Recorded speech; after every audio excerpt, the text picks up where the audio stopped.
اللي في الصورة دي اسمها نجاة، عملت حاجة غريبة جدا.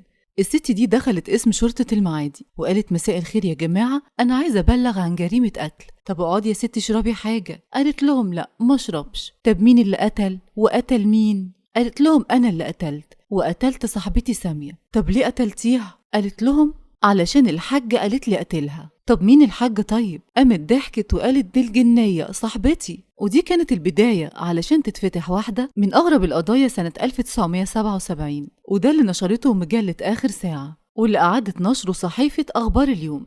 والقصة إن نجاة نور الدين قتلت صاحبتها سامية، قتلتها خنقا لأن في جنية اسمها الحاجة قالت لها: اقتلي صاحبتك سامية علشان ناخدها معانا ونعيش كلنا في سعادة. نجاة قالت ايه بقى؟ قالت: المشكلة ان بعد ما قتلت سامية الجنية ما جاتش خدت جثتها. طبعا انت تحس ان ده كلام عبيط واهبل، بس الغريب ان الشرطة لما راحت المكان لقت جثة سامية فعلا موجودة. والغريب اكتر انهم لما سألوا ابو نجاة وجوزها قالوا انها كانت دايما بتكلم حد مش شايفينه اسمه الحاجة، وان في عربية فاخرة جدا كانت بتيجي تاخدها من قدام البيت وتقول لهم رايحة اقعد مع الحاجة في شقة الزمالك. ودي كمان مش شهادة الزوج بس وابوها، لا ده كمان الجيران قالوا كده. واتقبض على نجاة واتبعتت لمستشفى العباسية اللي قالوا إنها مصابة بانفصام في الشخصية.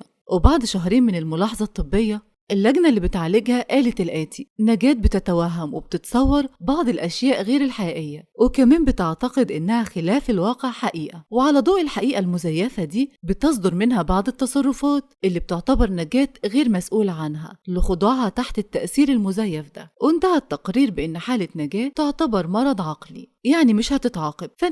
فالنيابة حفظت القضية يوم 13 يناير، ويوم 22 يناير صدر قرار إن نجاة تكمل في مستشفى الأمراض العقلية لحد ما تخف، ودخلت عنبر 27 وعاشت فيه. المشكلة بقى اللي اكتشفوها بعد كده إن نجاة حامل، فجوزها اللي شغال ملاحظ في مصنع قدم طلب لإدارة المستشفى للتصريح ليه باستلام زوجته علشان يحطها في مستشفى قريبة علشان ميعاد ولادتها لما يقرب، وعشان كمان تكون تحت ملاحظته. لكن إدارة المستشفى رفضت وقالت إن طلبك ده بيتعارض مع لائحة المستشفى. وبعد كام يوم دخلت الممرضة عنبر 27 علشان تودي الأكل لنجاة، لكن المفاجأة ما لقتش نجاة. قلبوا عليها المستشفى ما لقوهاش، بلغوا الشرطة ودوروا في كل مكان عليها، في بيت جوزها وبيت أخوها وأبوها وقرايبها والجيران والأهل والخلان، لكن نجاة اختفت تماما. ولحد اللحظة دي نجاة ما ظهرتش ومحدش يعرف راحت فين. والغريبة انهم في التحريات